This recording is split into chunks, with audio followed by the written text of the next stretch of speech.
Oi, gente, tudo bem com vocês? Hoje é a nossa terceira aula de saúde coletiva e como eu coloquei nos slides, nós vamos falar sobre a Política Nacional de Atenção Básica.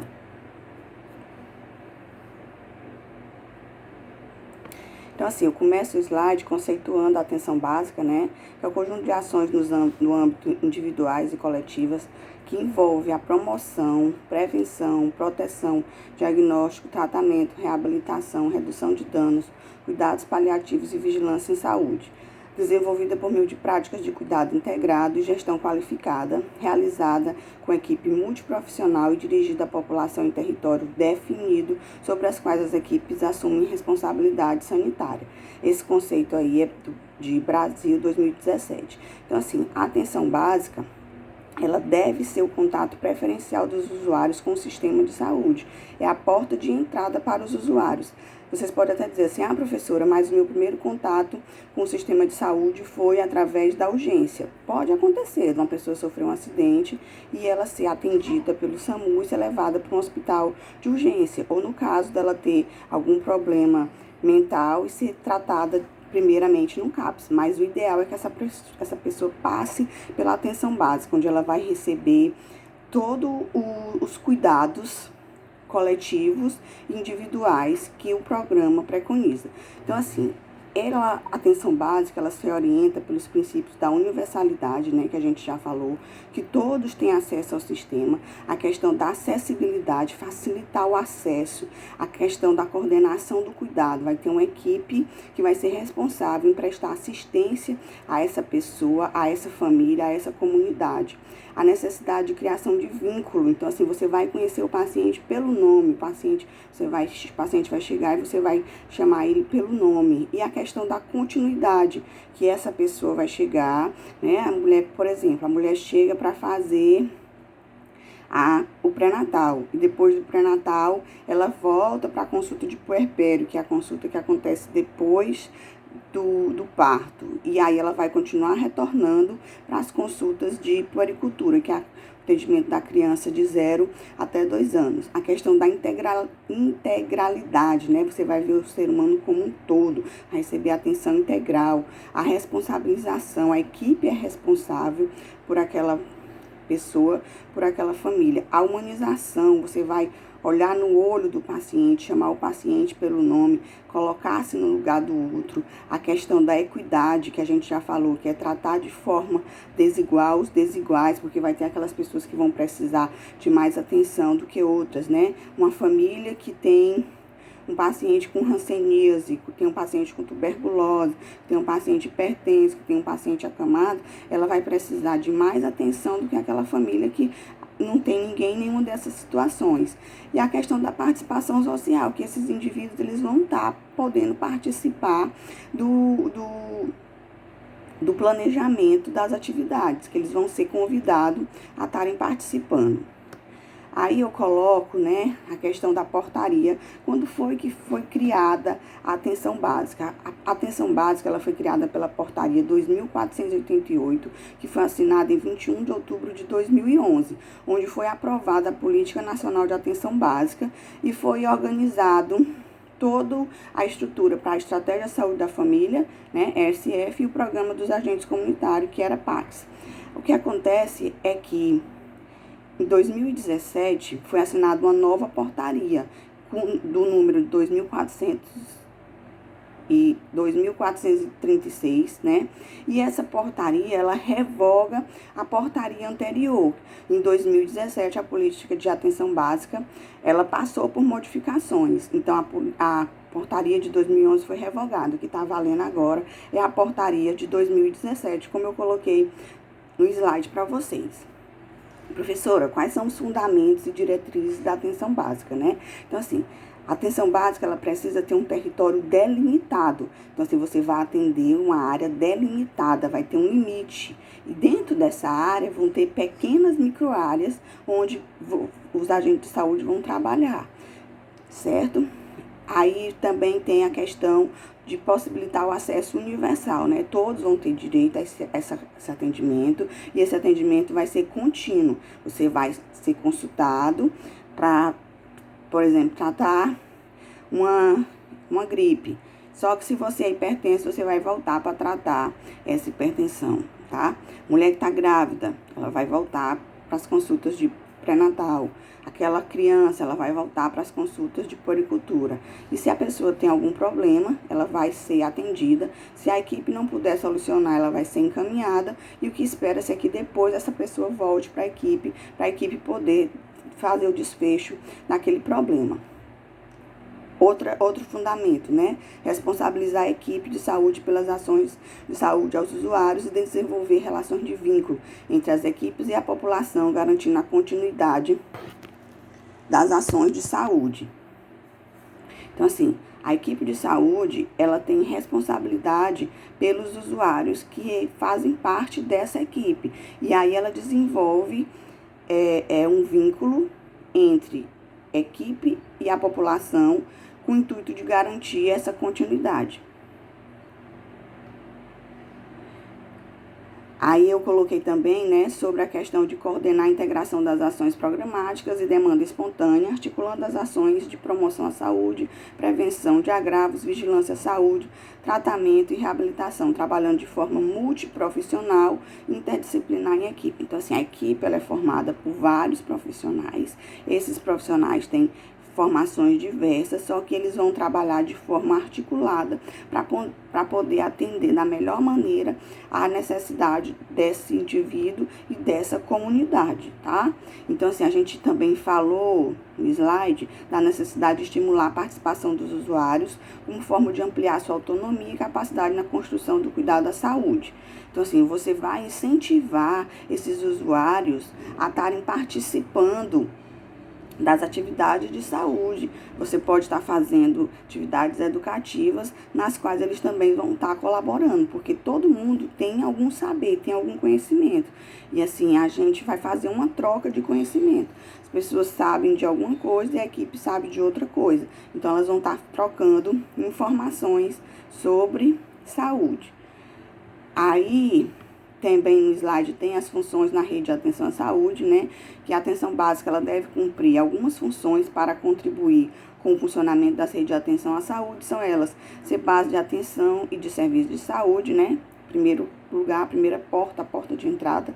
Ser resolutivo, identificar risco, necessidades, demanda de saúde e agir de maneira efetiva. Então, assim, 85% dos problemas, eles podem ser resolvidos na atenção básica. O que não pode ser resolvido, a atenção básica tem que estar encaminhando para os especialistas e esse paciente tem que voltar para fazer o desfecho do problema, tá? Coordenar o cuidado, elaborar, acompanhar e gerir projetos terapêuticos, bem como acompanhar e organizar o fluxo dos usuários entre os pontos de atenção das redes de atenção à saúde. Então, assim, esse cuidado ele tem que ser coordenado, ele tem que ser elaborado, né? Então, assim, a equipe de saúde, ela vai fazer reuniões, que geralmente são semanais, mas algumas equipes optam pela reunião quinzenal e ainda há outras que, por conta da demanda, fazem uma reunião mensal, tá? Onde elas vão elaborar o cuidado. Esse mês nós vamos fazer o quê? Qual é o nosso foco? É a vacina do idoso? É a vacina da gripe? É a atividade de educação e saúde na escola? Então, assim, esse cuidado vai ter que ser coordenado, vai ter que ser planejado. Ordenar as redes, reconhecer as necessidades de saúde da população sob sua responsabilidade, contribuindo para que a programação do serviço de saúde parta das necessidades de saúde dos usuários. Preciso que você conheça, né, as necessidades da sua população para você criar atividades que vá resolver esses problemas. Então, assim, a minha comunidade, ela tem muito problema de hanseníase. Então, eu vou trabalhar estratégias para tentar identificar o mais precocemente possível os casos dos pacientes com hanseníase para estar solucionando esse problema. A minha comunidade, ela tem um grande número de adolescentes grávidas. Então, eu vou elaborar estratégias para trabalhar em cima dessas adolescentes para evitar que isso aconteça. E para as que já estão gestantes, dar o suporte necessário para que elas possam conseguir levar essa gestação de uma forma tranquila, recebendo o suporte que a equipe pode estar ofertando. Então, assim, eu falo no slide também da infraestrutura e funcionamento da atenção básica, né? que são necessárias a realização das ações de atenção básica nos municípios e Distrito Federal. As unidades básicas de saúde são construídas de acordo com as normas sanitárias e tendo como referência o Manual de Infraestrutura do Departamento de Atenção Básica. Essas unidades básicas de saúde, elas devem estar cadastradas no Sistema de Cadastro Nacional vigente, de acordo com as normas vigorantes. Recomenda-se que disponibilizem, conforme orientações e especificações do Manual de Infraestrutura do Departamento de Atenção Básica, a estrutura física adequada, devem possuir identificação segundo padrões visuais do SUS e da atenção básica pactuados nacionalmente. Tem que ter uma placa bem grande sinalizando que ali é a unidade básica de saúde, ou então aqueles totens que ficam colocados bem na calçada, para que todo mundo que passe possa identificar que ali funciona uma unidade básica de saúde para quem precisar poder ir buscar atendimento. Recomenda-se que possuam conselhos colegiados constituídos de gestores locais, profissionais de saúde e usuários, viabilizando a população, viabilizando a participação social na gestão da unidade básica de saúde. Então, assim, o conselho que é constituído, ele deve ter pessoas, né, profissionais de saúde e usuários que são atendidos ali, naquela unidade, para que essas pessoas possam estar fazendo reuniões e decidir da melhor forma soluções para os problemas enfrentados por aquela comunidade, tá? Manutenção regular da infraestrutura e dos equipamentos das unidades básicas de saúde, né? Essa UBS, ela tem que ter uma infraestrutura adequada, e esses equipamentos também eles têm que estar funcionando de forma condizente para atender a comunidade. Pelo menos é que o manual prega, né? A gente sabe que existem muitas UBSs que estão sucateadas, que os materiais estão defasados. Muitas vezes a gente chega numa UBS que tem 5 equipes, só tem um aparelho de verificar a pressão, mas o que o protocolo fala é que os equipamentos devem ter de forma adequada. Existência e manutenção regular de estoque dos insumos necessários para o seu funcionamento das unidades básicas de saúde, incluindo dispensação de medicamentos pactuados nacionalmente para ser disponibilizado naquela UBS. Então, assim, todo mês a UBS ela vai receber material para que ela possa estar funcionando. Material impresso, máscara, touca, luva, tá? Além dos medicamentos que são disponibilizados nas UBS, né? Que é as medicações para os hipertensos, para os diabéticos, o sulfato ferroso, o ácido fólico, que é oferecido para gestante, e alguns medicamentos para dor que também são oferecidos. Esses produtos, eles são recebidos mensalmente e são dispensados na UBS, de acordo com a necessidade dos usuários que são atendidos ali. Equipes multiprofissionais compostas conforme modalidade das equipes, né? Por médico, enfermeiro, cirurgião dentista, auxiliar em saúde bucal, técnico em saúde bucal, auxiliar de enfermagem ou técnico de enfermagem e os agentes comunitários de saúde, entre outros profissionais, em função da realidade epidemiológica, institucional e das necessidades de saúde da população. Então, assim, você vai ter, além da equipe de saúde, você vai ter a pessoa que fica no SAMI, que fica na marcação de consulta, que fica na farmácia, o agente de portaria, o pessoal da limpeza. Todas as pessoas vão estar trabalhando na unidade básica de saúde. Aí falo também do cadastro atualizado dos profissionais que compõem a equipe de atenção básica no Sistema de Cadastro Nacional e com as cargas horárias de trabalho informadas exigidas para cada modalidade, né? É necessário que esses profissionais estejam cadastrados no programa, tá? E nesse programa, no SENES, vai estar lá o nome do profissional, né? E aí vai ter a função desse profissional, vai ter a carga horária desse profissional, tá ok? Garantia pela gestão municipal de acesso ao apoio diagnóstico e laboratorial necessário ao cuidado resolutivo da população. Garantia pela gestão municipal dos fluxos definidos na rede de atenção à saúde entre os diversos pontos de atenção para garantir a integralidade do cuidado. Aí, com relação à estrutura física, né? O que recomenda-se, né? Que as unidades básicas de saúde apresentem. Essa unidade básica de saúde, ela tem que ter consultório médico e de enfermagem, né?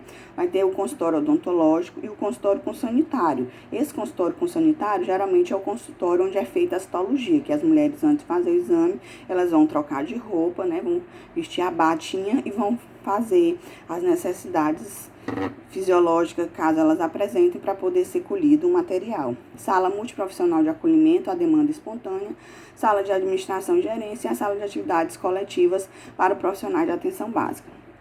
Área de recepção, local para arquivos e registros, sala de procedimento, a sala de vacina, a área de dispensação de medicamentos e sala de armazenagem de medicamento quando há dispensação no OBS. Tem a sala de inalação, sala de procedimento e a coleta, curativo, sala de observação, entre outros. Na grande maioria das vezes, gente, essa sala de procedimentos, você acaba fazendo tudo, né? Você faz verificação de pH, você faz verificação de peso, altura, acaba fazendo a administração de medicação e o uso do aerosol. Só o curativo que você acaba fazendo na outra sala, porque muitas vezes esse paciente tem que ficar deitado e lá tem a maca. E aí você acaba utilizando a sala de curativo para estar fazendo curativo e retirada de ponto.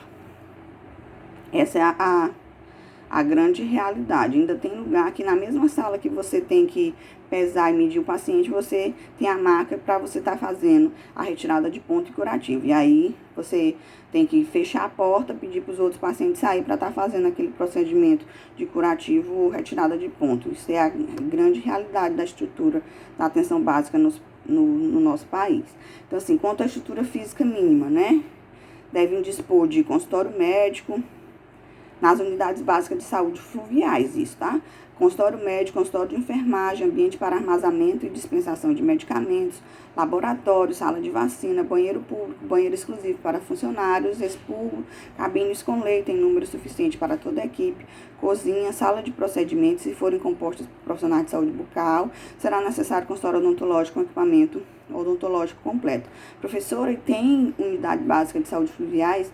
Tem. Aqui no Nordeste a gente não tem essa realidade, né? Mas no Norte do nosso país, onde as estradas são os rios, funcionam as unidades básicas de saúde fluviais para atender as populações ribeirinhas, atender as populações que vivem mais afastados dos grandes centros urbanos.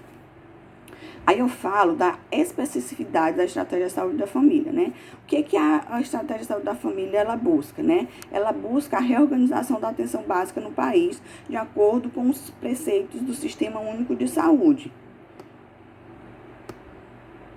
Então, assim, quais são os itens necessários à estratégia de saúde da família, né? Existência de equipe multiprofissional, né? Que essa equipe de saúde da família, ela deve ser composta, no mínimo, por um médico. Esse médico deve ser, de preferência, especialista em medicina da família e ou comunidade. Um enfermeiro, que deve ser, preferencialmente, ou especialista em saúde da família, né? Um auxiliar técnico de enfermagem, os agentes comunitários de saúde, os ACS, que são o elo de ligação, são os olhos da equipe, podendo fazer parte da equipe o agente de combate às endemias, né? Os ACE e os profissionais da saúde bucal, sendo que a gente tem um cirurgião dentista, que deve ser preferencialmente especialista em saúde da família, e o auxiliar ou técnico em saúde bucal. Então, assim, com relação ao número de ACS, né? Esse número, ele deve ser definido de acordo com a base populacional, né? Com os critérios demográficos, epidemiológicos e socioeconômicos, de acordo com a definição local. O que eu estou querendo dizer com isso? De acordo com a realidade da área que eu estou coordenando, eu vou poder determinar o número de agentes comunitários de saúde. Pode ser que eu tenha uma área pequena, mas que essa área tenha muitos problemas, né? Tenha muitas adolescentes grávidas, número de usuário de droga, de idosos que são hipertensos, diabéticos, e aí eu vou ter que ter uma cobertura maior dessa população para poder ter um controle dessa população. Então, o número de ACS, ele vai estar relacionado de acordo com o número de pessoas, mas também com os critérios demográficos, epidemiológicos e socioeconômicos, de acordo com a problemática daquela área, que é da minha responsabilidade. Então, assim, Eu também falo, né, sobre a questão da necessidade de 40 horas, né? Todos os profissionais da atenção básica devem cumprir uma carga horária de 40 horas, ok? Então, assim, você vai trabalhar 8 horas por dia durante 5 dias na semana para poder fechar as 40 horas. E aí, a equipe de atenção básica, né? A equipe de atenção básica, ela deve ser composta minimamente por médico, preferencialmente da especialidade de medicina de família e comunidade, um enfermeiro, preferencialmente especialista em saúde da família, auxiliares de enfermagem ou técnico de enfermagem, e poderão agregar outros profissionais, como dentistas, auxiliares de saúde bucal e o técnico de saúde bucal, além dos agentes comunitários de saúde e os agentes comunitários e os agentes de combate à endemia. Então, assim, a composição de carga horária mínima, né, por categoria profissional deverá ser de 10 horas, com no máximo de 3 profissionais por categoria, devendo somar no mínimo 40 horas semanais. Na equipe de atenção básica, né, de acordo com a nova portaria, então, assim, cada profissional vai ter que trabalhar pelo menos 10 horas, sendo que durante o dia, né, tem que ter pelo menos 3 profissionais, tá? E essa carga horária deve totalizar 40 horas semanais. Quais são os itens necessários à estratégia de saúde da família, né? Não há definição de número de acesso por equipe, porém, área de grande dispersão territorial, área de risco e vulnerabilidade social, recomenda-se a cobertura de 100% da população, com número máximo de 750 pessoas por agente comunitário de saúde. Então, assim, não tem um número X, né? Não tem aquela história. Toda equipe tem que ter de 4 a 6 ACS. Isso não existe, tá? Com essa nova portaria. Só que o que é que acontece? A área de risco, a área de grande vulnerabilidade social, a cobertura tem que ser de 100% da população. E o recomendado é que o ACS tenha o número máximo de 750 pessoas, tá? Não vai ser mais número de família, vai ser pessoas. A população descrita por equipe de atenção básica e de saúde da família é de 2.000 a 3.500 pessoas localizadas dentro do seu território, garantindo os princípios e diretrizes da atenção básica. Então, assim, cada equipe, né, ela vai ter a responsabilidade de cuidar de 2.000 até 3.500 pessoas, tá? O cadastramento de cada profissional de saúde é apenas uma estratégia, né? A gente só pode trabalhar em uma equipe de saúde da família. Não tem aquela história de ter médico trabalhar em 2, 3 equipes de estratégia de saúde da família. Não pode mais. Só pode trabalhar em uma, né? Tá? E a carga horária, que deve ser de 40 horas semanais para os profissionais de saúde da atenção, para os profissionais da equipe de saúde da família. Quais são as atribuições comuns a todos os profissionais, né? O que todos os profissionais devem fazer? Participar do processo de territorialização do mapeamento da área, identificando o grupo exposto a risco, né? Então, assim, como eu falei, a equipe trabalha numa área delimitada, tá? Essa área, ela vai ter que ser mapeada. Você vai fazer um mapa. E, de preferência, fazer um banner e colocar bem na entrada da OBS para saber qual é a área que é responsabilidade da sua equipe. E dentro desse mapeamento, você vai procurar identificar os grupos que são expostos a risco, né?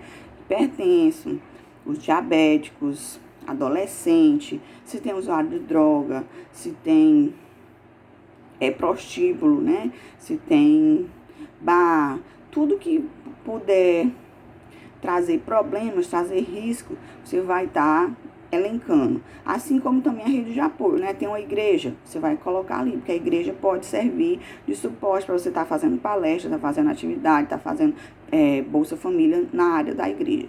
Manter atualizado o cadastramento das famílias e dos indivíduos no sistema de informação.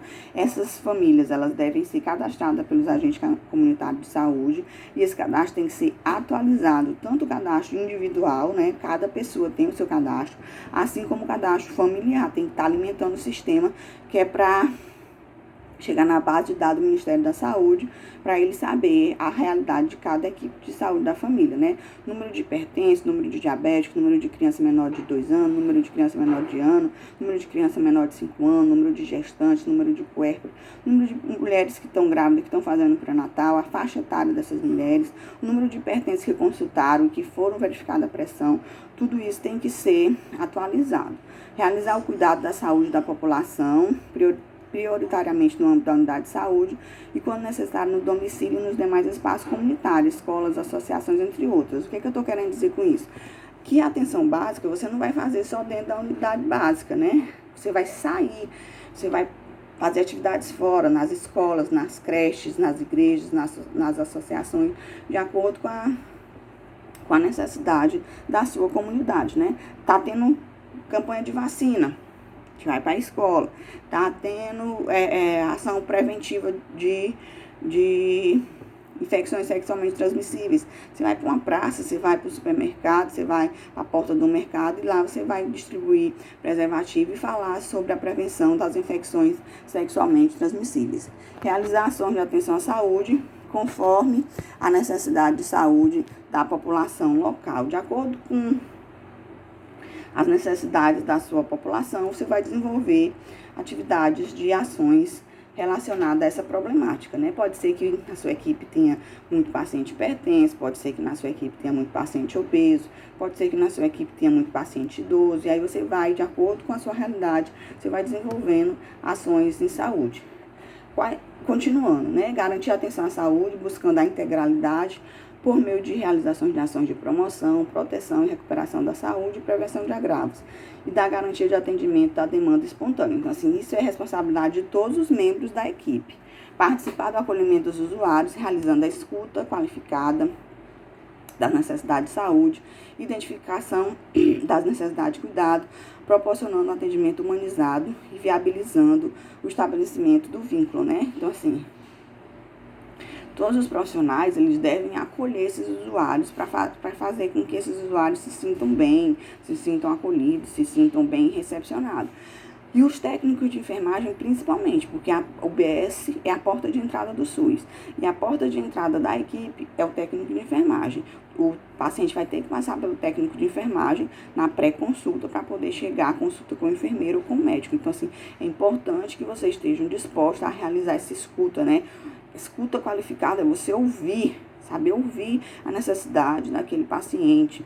Você saber identificar que aquele paciente, naquele momento, ele está precisando de cuidado. Você ter essa questão da empatia, né? De se colocar no lugar do outro, de sentir a dor do outro, de respeitar a dor do outro.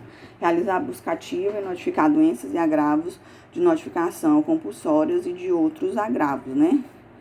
Embora você esteja lá como técnico de enfermagem, se você vê que tem um paciente que tem alguma manchinha suspeita, né? Você já fica com um pisca-alerta ligado. Aí você pergunta se essa manchinha dói, se ela coça, se ele sente.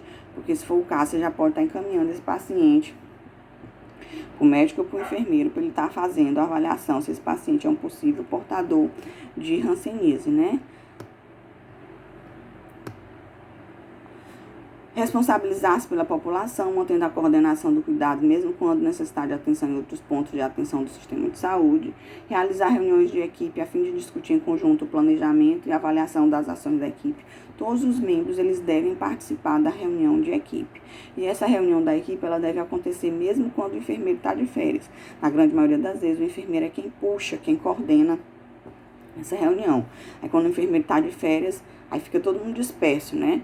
O médico pode estar assumindo esse papel, o técnico de enfermagem pode estar assumindo esse papel, ou até mesmo o agente comunitário de saúde está assumindo esse papel de estar realizando essa reunião para discutir a problemática, as ações que vão ser desenvolvidas naquele mês. Acompanhar e avaliar sistematicamente as ações implementadas, visando a readequação do processo de trabalho, garantir a qualidade do registro das atividades do sistema de informação da atenção básica. Tudo que a gente faz, a gente tem que estar registrando, colocando no sistema, que é para o sistema estar sabendo o que é que você está fazendo. Né? Aí eu falo na necessidade de realizar trabalho interdisciplinar em equipe, realizar ações de educação em saúde à população, participar das atividades de educação permanente, promover a mobilização e a participação da comunidade, realizar outras ações e atividades a serem definidas de acordo com as prioridades locais.